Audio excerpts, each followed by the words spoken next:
vous-même, vous incarnez la réussite. Et ce que vous voulez savoir aussi beaucoup de jeunes, c'est si vous deviez leur donner quelques conseils personnels, comment êtes-vous arrivé à la réussite? Qu'est-ce que vous pouvez leur dire? Mais moi, j'ai travaillé. Alors, il faut énormément travailler. Il faut avoir de la chance. Mais la chance, ça se tente. Hein. Je serais fou de vous dire que j'ai pas eu de chance. Il faut avoir de la chance au moment clé. Et il faut... J'ai parfois dit, je crois que c'est clé pour faire ce que je fais aujourd'hui, mais je crois que c'est très comparable avec un entrepreneur.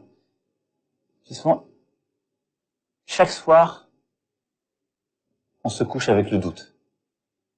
Et chaque matin, il faut se réveiller avec une foi terrible et une confiance en soi. Il n'y a pas d'autre chose.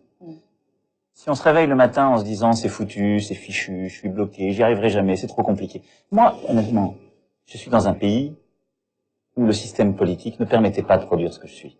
Et je le dis à toute la jeunesse africaine. Moi, on a passé mon temps ces dernières années à m'expliquer que ce que je viens de faire était totalement impossible. Il fallait avoir un parti politique, d'abord avoir été élu, etc., etc. On me l'a expliqué tout au long de la campagne présidentielle, jusque dans les derniers jours. Donc évidemment, j'ai pris en compte certaines critiques. J'ai répondu à des points. Mais si je n'avais pas terriblement cru dans ce que je faisais, réussi à mobiliser des gens avec moi et autour de moi pour y croire, le réaliser, je ne serais pas là. Et donc, rien ne vous est donné. Rien. Et c'est encore plus vrai pour la jeunesse africaine. Il y a un côté pas juste. Il y a un côté pas juste pour vous.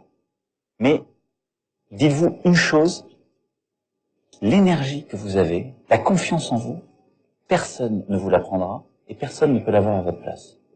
Donc, doutez chaque soir, mais réveillez-vous avec encore plus d'énergie le lendemain.